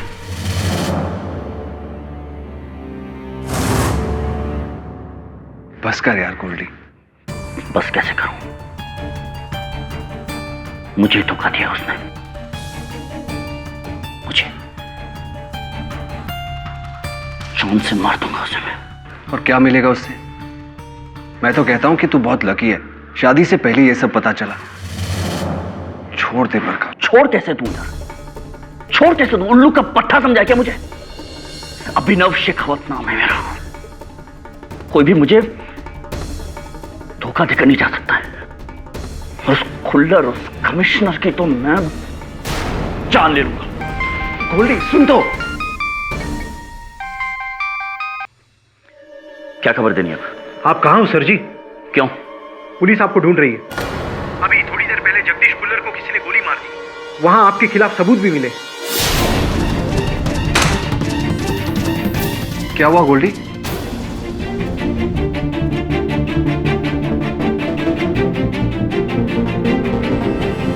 क्या हुआ गोल्डी? खुल्लर। क्या हुआ खुल्लर को?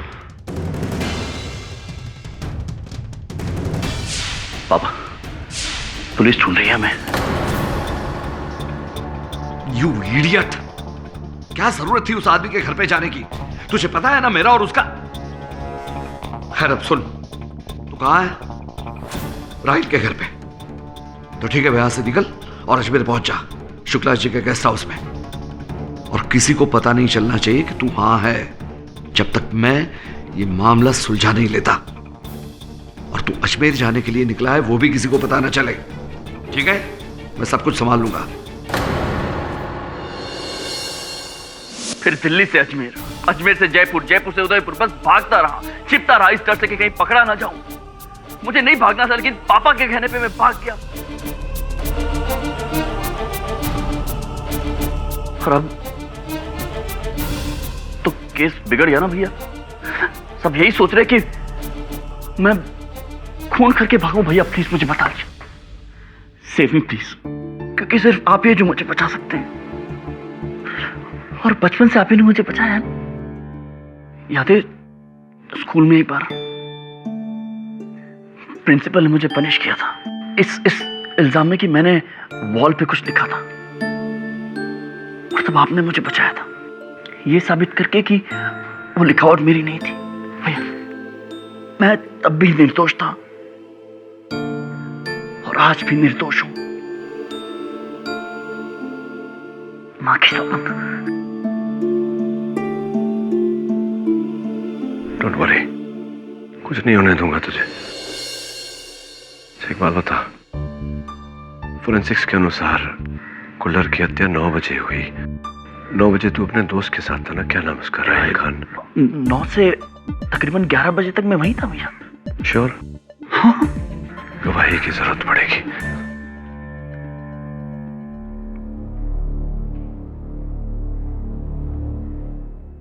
अब वरुण, जितनी जल्द हो सके जयपुर आ जा। जी सर। क्या? अभिनव का कहना है कि उस रात वो मेरे घर पे था। आई एम सॉरी, पर ये झूठ है। उस रात मैं घर पे अकेले था। इनफैक्ट अभिनव आया था, लेकिन शाम को 6 बजे के करीब, और 8 बजे तक तो वो निकल गया था। 8 बजे? पक्का 8 बजे? क्योंकि जगदीश खुल्लर का मर्डर 9 बजे हुआ था। जी हाँ, 8 बजे।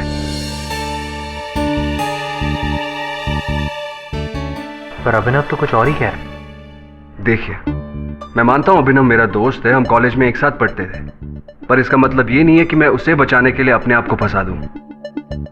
आई hope you understand me. I understand. Thank you.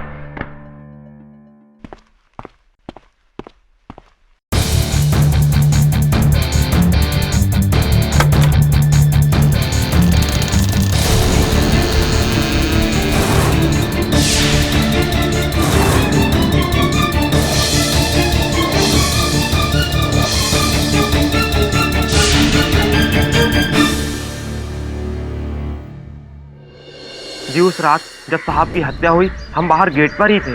और घर के अंदर कौन था? तुम्हारे हिसाब से कोई मिलने आया था? जी साहब से मिलने एक आदमी आया था। कहाँ जा रहे हैं? रुकिए, आप ऐसे अंदर नहीं जा सकते। तुम्हारे साहब ने बुलाया। देख रहे हो, मामला करोड़ों का है, समझे कि नहीं? चलो पे चढ़ो।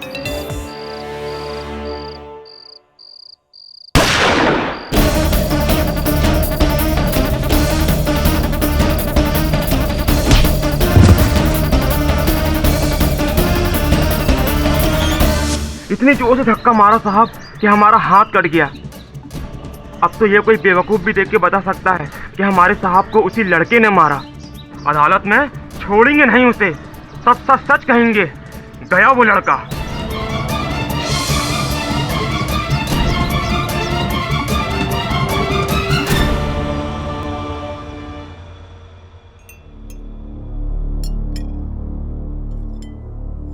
थैंक्स।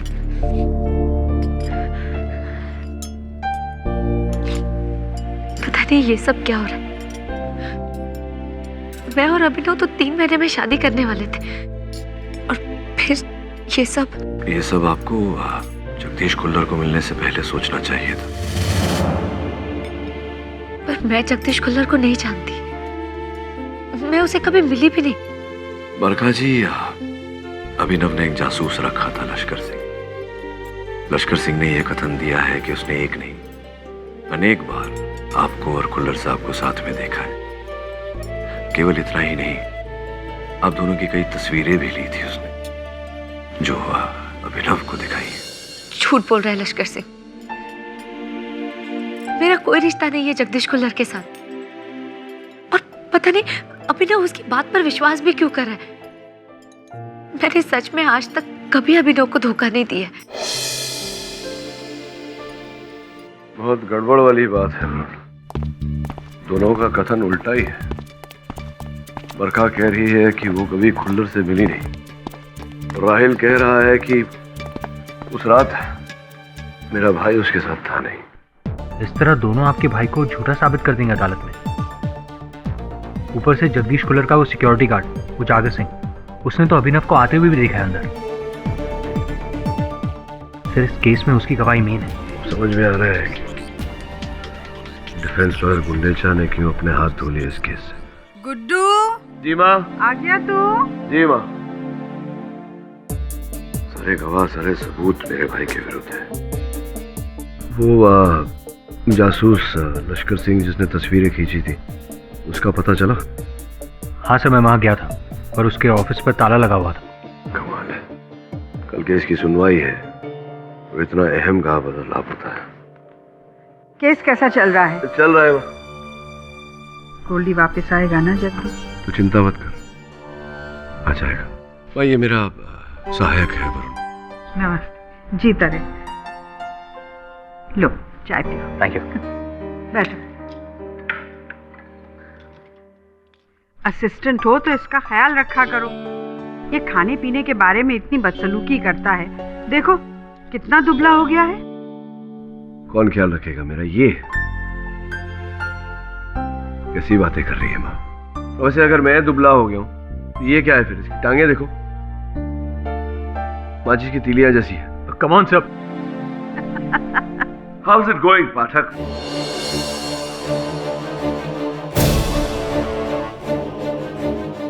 आप अपने बेटे को इस तरह कैसे बुला सकते हैं? तुम्हारे कहने पर मैंने उसे यहां बुलाया, इसलिए ये मत मानना कि मैं हर चीज तुम्हारे कहने पर ही करूंगा, समझी?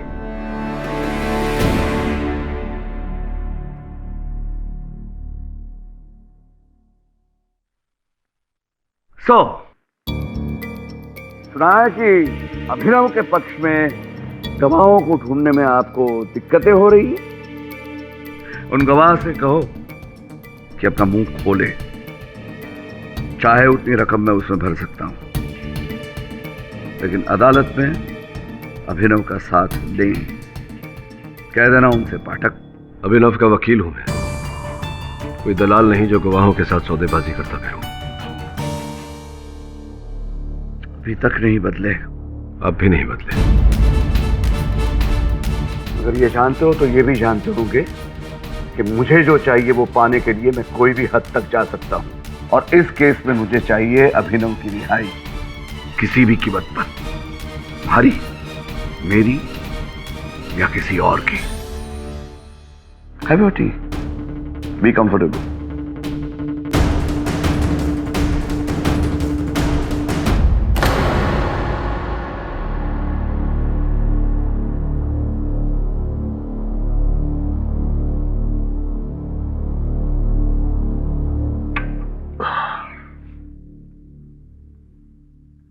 सर एक बात पूछूं? आपके फादर का सरनेम शेखावत और आपका पाठक। पाठक मेरी माँ का उपनाम है वरुण। शेखावत नाम से तो मेरे पिताजी मुझे वंचित कर चुके हैं। क्यों सर? बड़ी लंबी राम कहानी है, सुनाऊंगा किस दिन। इस समय पूरा ध्यान केस पर लगाना पड़ेगा। इस केस में जो प्रोसिक्यूटर है वो भी आज तक कोई केस नहीं आ रहा, धर्मेंद्र देसाई। लॉर्ड, 19 जनवरी रात ठीक 9 बजे मिस्टर अभिनव शेखावत गुस्से में और नशे में चूर होकर शहर के deputy municipal commissioner Jagdish Kullar के बंगलों पर पहुंचे, जिनका इनके फियोंसे के साथ अफेयर था, जिसका बदला लेने के लिए ये अपनी लाइसेंस रिवॉल्वर कॉल्ड M1911 लेकर गए।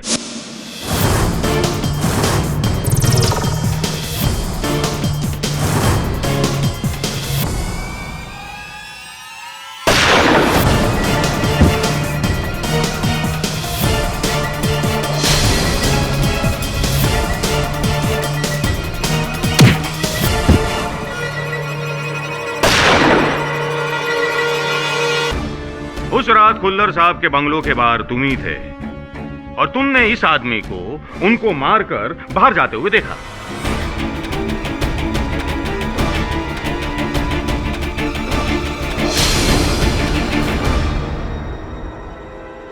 पता नहीं साहब। पता नहीं? वो क्या है ना साहब, उस समय तो मैं ड्यूटी पर ही नहीं था, मैं तो घर गया था खाना खाने के लिए।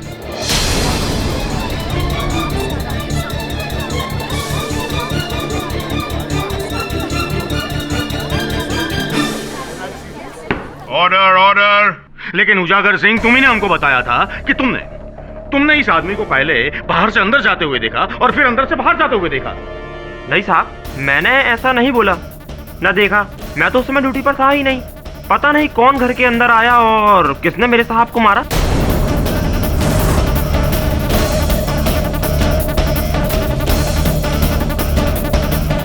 उन गवाह से कहो कि अपना मुंह खोले, चाहे उतनी रकम मैं उसमें भर सकता हूं।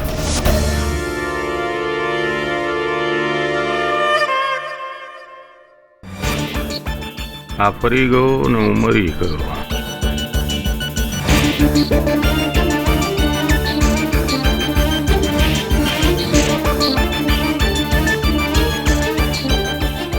योर ऑनर, मैं मिस्टर अभिनव के दोस्त राहिल खान को बुलाना चाहूंगा।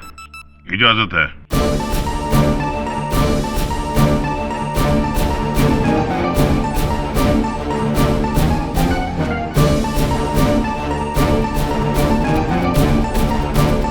वाओ। राहिल, चुप। बोले तो इसे। हाँ तो राहिल, उस शाम अभिनव तुम्हारे साथ था, वो भी नशे में चूर। फिर उसने अपनी पिस्टल उठाई और कहा कि वो जगदीश खुल्लर के घर जा रहा है उसे मारने। यही कहा था ना? हाँ? बोलो बोलो। जी नहीं, अभिनव ने जो बयान पुलिस को दिया था वही सच है।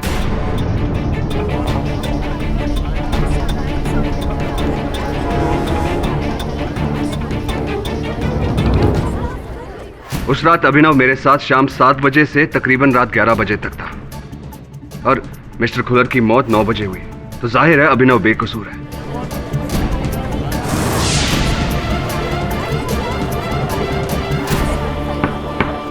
Order order. ये क्या बोल रहे हो तुम? वही जो आप सुन रहे हैं। अभिनव बेकसूर है और उसकी बेगुनाही का सबसे बड़ा गवाह मैं हूं।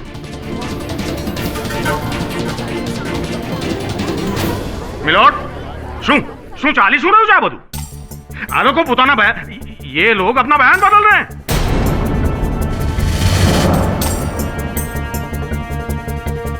पुलिस के सामने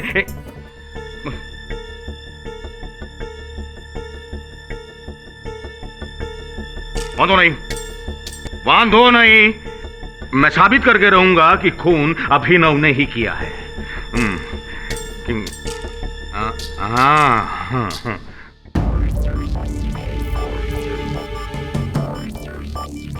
मिस्टर अभिनव, इन गोलियों को तो पहचानते होंगे आप? जी नहीं। नहीं? मिस्टर अभिनव, ये दोनों 45 कैलिबर की गोलियां हैं और बैलिस्टिक रिपोर्ट के हिसाब से इन्हीं गोली की वजह से मिस्टर खुल्लर की मौत हुई है और वो चली है एक कॉल्ट M1911 गन से। वैसे आपके पास भी गन है ना? वो कौन सी है? वो है कॉल्ट M1911, लेकिन लाइसेंस है पापा के नाम। यानी कि वही गन? नहीं देसाई साहब, वही गन नहीं, वैसी ही गन। जयपुर में 1426 लोगों के पास उसी मेक, उसी मॉडल का गन है, M1911। मिस्टर केडी, मुझे पूरा यकीन है कि वो 1426 लोगों की गन उनके पास ही होगी। वैसे आपकी गन कहाँ है? पुलिस ने इन्वेस्टिगेशन के वक्त आपके पास मांगी थी, राइट? जी, वो मैंने कमरे में रखी थी, लेकिन खो गई। क्या? लॉस्ट इट, खो गई। खो गई? जी। सुना मिस्टर केडी, खो गई? जज साहब, सुना आपने? खो गई गन। समझ में नहीं आता है कि गन है कि रुमाल। खो गई, वो भी इतना बड़ा इल्जाम लगने के बाद। चलो कोई बात नहीं है, एक और बात पूछता हूं। उस दिन शाम को जब आप अपने दोस्त राहिल खान के साथ थे, तब आपने कौन से कपड़े पहने थे? जी, मैंने एक व्हाइट टी शर्ट और ब्लू डेनिम्स पहने थे। White T shirt? तो वो व्हाइट टी शर्ट कहाँ है? पुलिस ने आई थिंक आपके पास वो भी मांगी थी ना? जी, वो भी खो गई है। ये भी खो गई जज साहब, यानी कि मौका वारदात से सबूत खो गए। I object your honour. Abhinav की गन और उसका टी शर्ट इस केस में साक्ष्य के रूप में स्थापित नहीं हुए। कोई बात नहीं है केडी साहब। जज साहब, हम कुछ और स्थापित करते हैं। मिस्टर अभिनव, ये क्या है? ये बटन पुलिस को मिस्टर कुल्लर की लाश के पास से मिला था। ये आप ही का बटन है ना? ये बटन मेरे पापा के कोट का है। पापा के कोट का?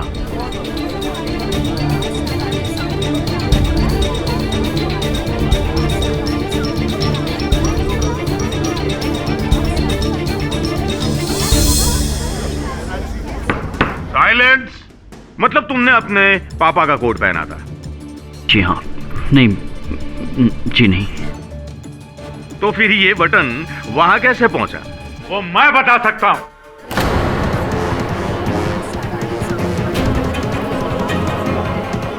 आपको जो कुछ कहना है कटघरे में आकर कहिए। सर, मारो नाम राजेंद्र सिंह टोंक है। मैं भी शहर के बड़े बिल्डरों में से एक, मिस्टर शेखावत की तरह। आप लोग शायद ना जानते हो, अभिनव से कहीं पहले मिस्टर जगदीश खुल्लर को मिस्टर शेखावत जानते हैं। दरअसल मिस्टर जगदीश खुल्लर मिस्टर शेखावत के लिए एक ऐसा जहरीला कांटा थे जिसका निकालना इनके लिए बहुत जरूरी था। अच्छा, टोंक साहब थोड़ा खुल के बताइए। सर, जोतवार में 400 एकड़ का एक प्लॉट इन्होंने खरीदा था गोल्फ कॉम्प्लेक्स बनाने के लिए, पर मिस्टर जगदीश खुल्लर को उसके कागजों में कुछ गड़बड़ी नजर आई तो उन्होंने उस पर रोक लगा दी।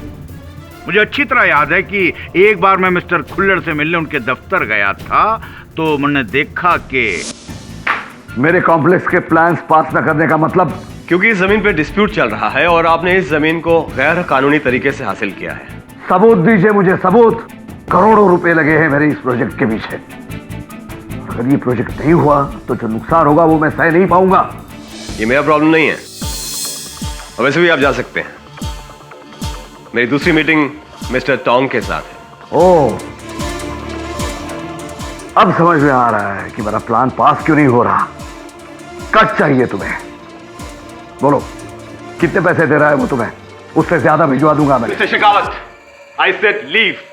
देखो खुल्लर, करोड़ों रुपए लगाए हैं मैंने इस प्रोजेक्ट में, और ये प्रोजेक्ट किसी भी कीमत पे होके रहेगा। मेरे होते हुए ये प्रोजेक्ट कभी नहीं बन सकता। ठीक कह रहे हो तुम। तुम्हारे होते हुए ये प्रोजेक्ट नहीं हो सकता, लेकिन अब देखना ये है कि तुम कब तक होते हो।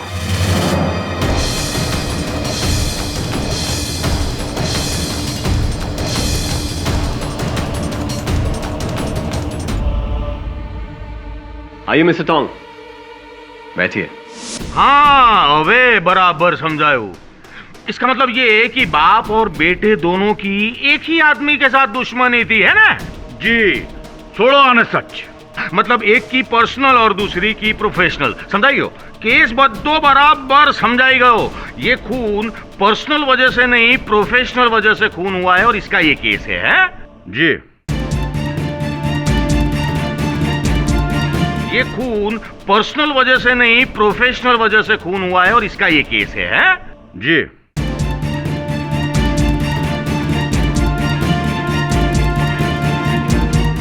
समझाई जैसे बापा, बद्दू बराबर समझाई जैसे। योर ऑनर, क्या है कि वो बरखा को इधर बुलाऊंगा ना, ये जो अभिनव की मंगेतर है, तो सब कुछ समझ में आ जाएगा। बुलाऊं? इजाजत है। हाँ, तो बरखा जी, आपके पति का सॉरी आपके मंगेतर ने, देखो वैसे बुरा नहीं लगाने का, लेकिन उनका कहना यह है कि आपके और मिस्टर जगदीश के बीच में कुछ ऐसा चल रहा था। तो क्या बात सच्ची है? नहीं, बिल्कुल सच नहीं।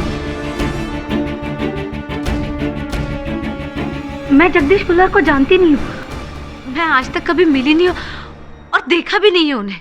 झूठ बोलिए, मेरे पास सबूत है। कहाँ है? कहाँ है सबूत? कहाँ है? दिखाओ। बरखा पर नजर रखने के लिए मैंने एक जासूस हायर किया था, लश्कर सिंह। उसने खुल्लर और बरखा की कई सारी तस्वीरें खींची है। अच्छा, तो ये लश्कर सिंह कहाँ है? भाई अब ये मत बोलना कि वो भी गन और टी शर्ट की तरह गायब हो गया है।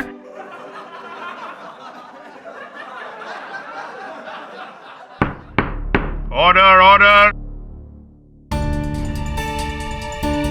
वो आपके प्रांत में क्या बोलते हैं देसाई साहब? जरा शांति रखो ना।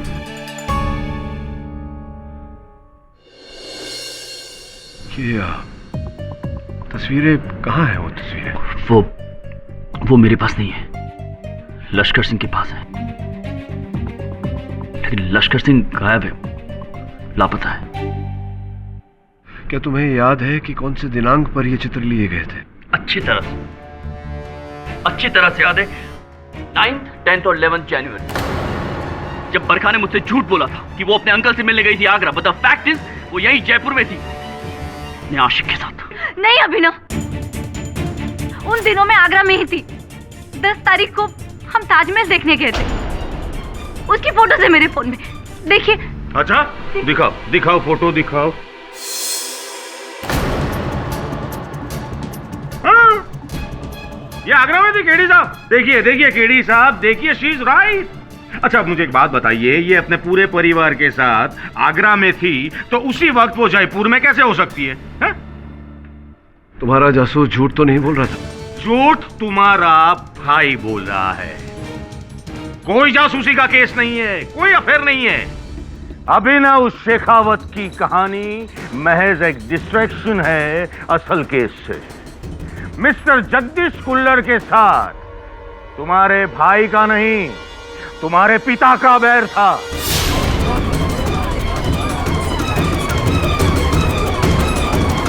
बैर था इनका, वो 400 करोड़ की जमीन के लिए। मिस्टर देसाई, आप टोंग के कथन के आधार पर मिस्टर शेखावत को इस केस में नहीं घसीट सकते। अच्छा, तो इस बटन के बूते पर तो मैं जोड़ सकता हूं ना। दरअसल इस केस में मिस्टर अभिनव सिर्फ एक मोहरा है। असली बादशाह तो मिस्टर करणवीर शेखावत है, a corrupt an evil man जो अपनी बात मनवाने के लिए किसी भी हद तक जा सकता है। मिस्टर देसाई, आपके लांछनों का कोई प्रमाण है आपके पास? आप कब से मिस्टर शेखावत के भ्रष्टाचार से अनजान बनने लगे मिस्टर पाठक? क्योंकि ये आपके पिता हैं?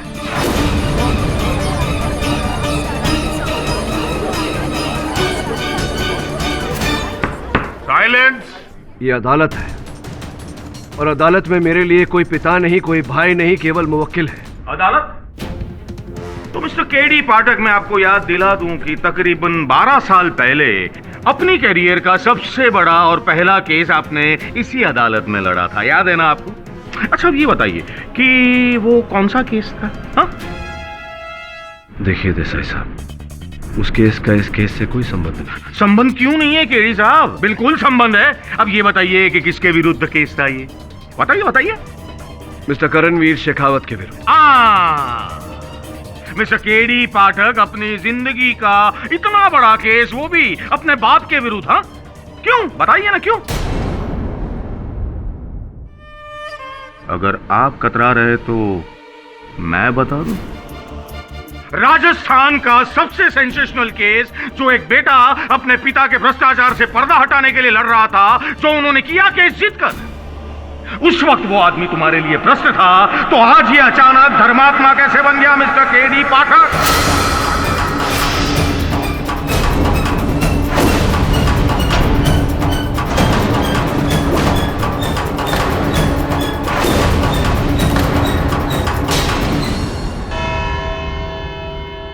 क्यों? घंटी बज गई?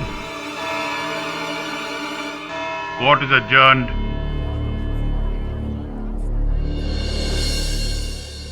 तकरीबन 12 साल पहले मिस्टर केडी पाठक, अपनी जिंदगी का इतना बड़ा केस, वो भी अपने बाप के विरुद्ध। हाँ? राजस्थान का सबसे सेंसेशनल केस, जो एक बेटा अपने पिता के भ्रष्टाचार से पर्दा हटाने के लिए लड़ रहा था, उस वक्त वो आदमी तुम्हारे लिए प्रश्न था, तो आज ये अचानक धर्मात्मा कैसे बन गया मिस्टर केडी पाठक?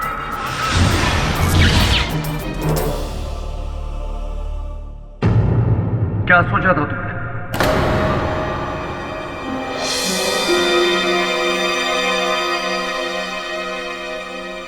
बारह साल पहले जो कीचड़ तुमने मुझ पे उछाला था, उसके दाग धुल गए होंगे। नहीं मिस्टर केडी पाठक, वो कीचड़ आज भी मुझ पे उछाला जा रहा है। तुम्हारी उस भूल ने आज फिर से मेरा सर झुका दिया इस अदालत में। भूल मेरी नहीं, आपकी थी, और आप ये बात अच्छी तरह जानते हैं। चलो मान लेते हैं कि उस केस में दोष मेरा था दोष मेरा, लेकिन इस केस में नहीं। इस केस में भी दोषी आप ही हैं। अच्छा, वो कैसे? राहिल और उजागर ने अपना बयान किसके कहने पर बदला? आपके दोस्त देने पर, आपके रुपए की लालच से। हाँ, मैंने पैसे दिए थे उनका बयान बदलने के लिए, लेकिन वो रिश्वत दी गई थी सच बोलने के लिए, झूठ बोलने के लिए नहीं। सच? हाँ सच, वो सच कि तुम्हारा भाई निर्दोष है। नहीं किया खून उसने उस खुल्लर का, लेकिन अब भी अगर तुम्हें अपने खून से ज्यादा औरों पे भरोसा है तो छोड़ दो ये केस। मैं ये केस नहीं छोड़ूंगा। मैंने अपनी मां को वचन दिया है कि अपने भाई को निर्दोष साबित करके उसे घर लेकर जाऊंगा। सुबीट मिस्टर पाठक।